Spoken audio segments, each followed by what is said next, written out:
एक ऋषी आपल्याकडे येणाऱ्या प्रत्येकाच्या शंकांचे निरसन करत असत. समस्येतून उपाय सांगत असत. त्यांच्याकडे आलेला कोणीही विमुख होऊन परतत नसे. त्यामुळे प्रत्येकजण आपल्या दुःखाची उकल करण्यासाठी त्या ऋषींकडे येत असे.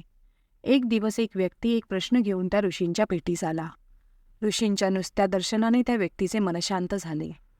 ही मनशांती सातत्याने अनुभवता यावी म्हणून त्या व्यक्तीने ऋषींना एक प्रश्न विचारला. भगवान, आम्ही संसारी माणसं छोट्या छोट्या गोष्टींनी त्रासून जातो. आम्हाला तुमच्यासारखं कायम आनंदी कायम सुखी कसं बरं राहता येईल? कृपया मार्गदर्शन करा. ऋषी त्यांच्याकडे बघून किंचित हसले. ते म्हणाले, यावर उपाय तुला आज नाही उद्या देतो. उद्या सकाळी मी प्रभात फेरीसाठी जंगलात जाणार आहे. तेव्हा तू सुद्धा माझ्याबरोबर ये. त्या व्यक्तीला वाटले उचित जागी उचित वेळी ऋषी काहीतरी आपल्याला मंत्र सांगणार असावेत. त्याने होकार दिला आणि तो आनंदाने परतला. दुसऱ्या दिवशी सकाळी ठरलेल्या वेळी ऋषी फेरफटका मारायला निघाले.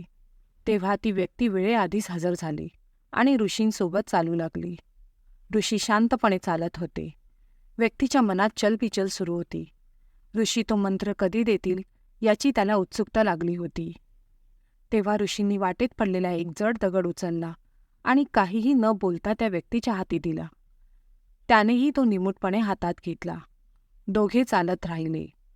ठराविक अंतर कापून परतीच्या मार्गाला लागले. तरीही ऋषी काहीच बोलेना.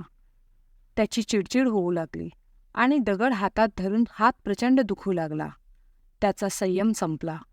तो म्हणाला, भगवान, हे ओझं आणखीन उचलवत नाही. हा दगड आता खाली ठेवून देऊ का? ते पाहून ऋषी हसून म्हणाले, अरे, तू हातात दगड घेऊन चालतोयस हे मी केव्हाच विसरलो. तुला त्या दगडाचं ओझं होत होतं तर कधीच टाकून द्यायचंच नाही का? माझ्या सांगण्याची वाट का बघत बसलास? पण भगवान, तुमच्या आज्ञेशिवाय मी खाली कसा ठेवणार होतो? असे म्हणत तो मनुष्य हतबल झाला. त्यावर ऋषी त्याच्याकडे बघत म्हणाले, अरे, पण यामुळे वेदना तर तुलाच सहन कराव्या लागल्या ना? हेच तुझ्या प्रश्नाचं उत्तर आहे. आपण आयुष्यभर अनेक विषयांचं ओझं अकारण वाहत राहतो. त्याचा त्रास आपल्यालाच होतो. आपल्याला होणाऱ्या त्रासाची दुसऱ्याला कल्पनाही नसते. त्याच्या सांगण्याची वाट न पाहता हे ओझं लवकरात लवकर टाकून देण्याची कला आत्मसात कर. मग बघ, आयुष्यभर सुखी होशील आणि आनंदीही. एखाद्याच्या बोलण्याचा वागण्याचा आपण इतका त्रास करून घेतो, मनाला लावून घेतो, परंतु ज्याच्यामुळे आपल्याला त्रास झाला त्याच्या हे कधीच लक्षात येत नाही. मग आपण तरी त्रास का करून घ्यायचा? कोणाकोणाचा त्रास करून घ्यायचा? त्रासाच्या क्षणांमध्ये सुखाचे क्षण लोप पावत जातात. आयुष्याचा भरभरून आनंद घ्या.